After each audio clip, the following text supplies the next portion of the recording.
नमस्कार दोस्तों, इस वीडियो में हम लोग बात करेंगे एसआरएफ पर।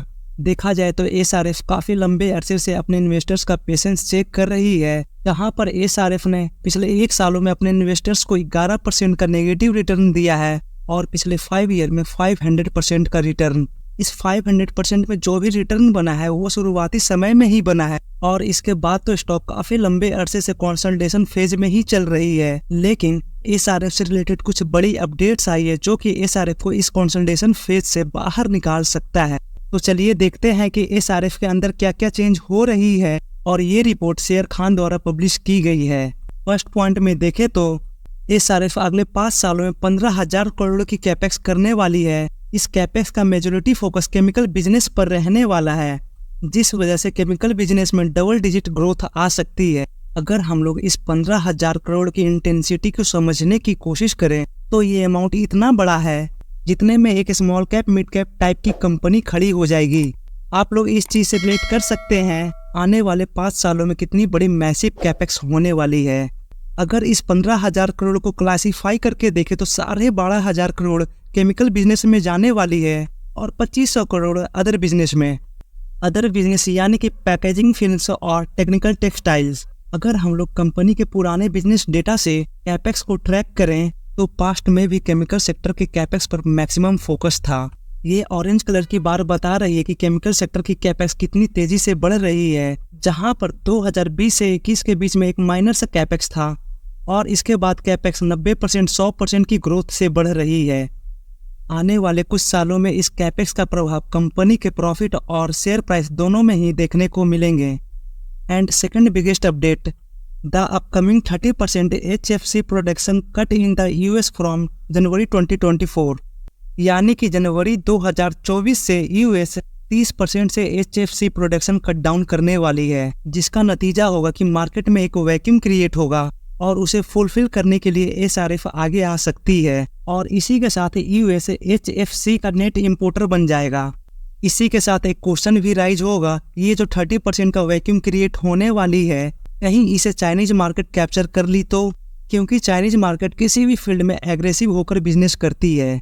तो इसका सिंपल सा आंसर है कि ऐसा होने की पॉसिबिलिटी बहुत ही कम है। अगर आप इंटरनेशनल पॉलिटिक्स में रुचि रखते हैं तो आपको पता होना चाहिए यूएस धीरे धीरे चाइना पर से डिपेंडेंसी कम कर रही है और इसीलिए तो मैक्सिमम यूएस कंपनी चाइना को छोड़कर धीरे धीरे इंडिया में शिफ्ट हो रही है।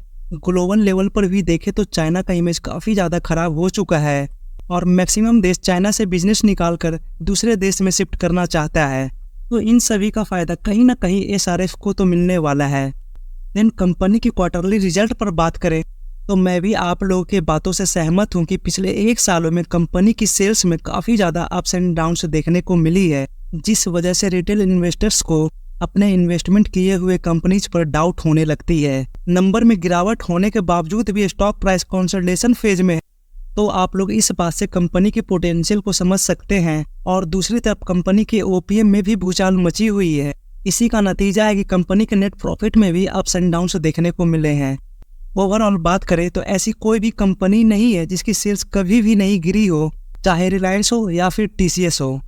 ऐसे गिरावट वाले मौके में ही कंपनी की बैलेंस शीट काम आती है। कंपनी के पास तो रिजर्व कंटिन्यूअस बढ़ते जा रही है और लॉन्ग टर्म बोरोइंग्स की भी बात करें तो कंपनी की लॉन्ग टर्म बोरोइंग्स भी ईयरली बेसिस पर बढ़ी है। कंपनी की बोरोइंग्स के लिए हम लोग कंपनी की डेट टू इक्विटी रेशियो देखते हैं जो कि अंडर कंट्रोल है। कंपनी की फिक्स एसेट भी कंटिन्यूअस बढ़ रही है, चाहे बात लैंड की हो, बिल्डिंग्स की हो या फिर प्लांट मशीनरी की। हर एक फिक्स्ड एसेट बढ़ रहा है। कंपनी का फिक्स एसेट बढ़ रहा है तो यानी कि कंपनी इन एसेट के थ्रू फ्यूचर में वेल्थ भी जनरेट करेगी। और फाइनली कंपनी की शेयर होल्डिंग पैटर्न, प्रोमोटर्स की holding quarter on quarter wise constant है। एफआईआई ने लगभग 1.5% का स्टेक खरीदा है, टीआईआई ने हल्का सा अपना स्टेक को कट डाउन किया है और फाइनली इसी के साथ पब्लिक का स्टेक कट डाउन हुआ है। ओवरऑल कहा जाए तो शेयर होल्डिंग पैटर्न में पॉजिटिव चेंज है। फाइनली वीडियो को कंक्लूड करते हैं, कंपनी काफ़ी बड़ा कैपेक्स करने वाली है। सेकेंड, 30% से यूएस एचएफसी का प्रोडक्शन को कट डाउन करने वाला है। इसके फलस्वरूप में एसआरएफ यूएसए का 14.5% मार्केट शेयर कैप्चर कर रखा था। कुछ टाइम में ये नंबर अचानक से बढ़ता हुआ देखने को मिलेगा, तो नियर फ्यूचर में इस नंबर में सडन ग्रोथ भी देखने को मिल सकती है। इस मार्केट को कैप्चर करने में मदद करेगी एंटी चाइना सेंटीमेंट। ये सभी तो हो गई कंपनीज की प्रोज। अब थोड़ी सी कॉन्स की बात कर ले तो कंपनी का ये सेगमेंट ठंडी में डाउनवर्ड चली जाती है। एसी फ्रिज का घरेलू यूज और खरीदारी दोनों ही काफ़ी निचले स्तर पर चली जाती है। तो हो सकता है कि इस वजह से कंपनी शॉर्ट टर्म में थोड़ी और प्रॉब्लम फेस कर सकती है, लेकिन लॉन्ग टर्म में कंपनी का फ्यूचर काफ़ी ज़्यादा ब्राइट दिख रहा है। फाइनली कंपनी की सपोर्ट रेजिस्टेंस की भी बात कर ले तो कंपनी फिलहाल एक सपोर्ट पर ऑलरेडी ट्रेड कर रही है, लेकिन जो अगला स्ट्रॉन्ग सपोर्ट है वो है 2250 का लेवल। आप लोग चाहो तो इन लेवल्स का ध्यान रखते हुए कंपनी पर स्टडी कर सकते हैं। मैंने आप लोगों के सामने ऑनेस्टली कंपनीज के प्रोज और कॉन्स दोनों ही रखे हैं, जिससे आप लोग अपने रिस्क टेकिंग एबिलिटी के हिसाब से एक बेहतर डिसीजन ले सकें। इसी के साथ मिलते हैं किसी और वीडियो में। Thank you for watching.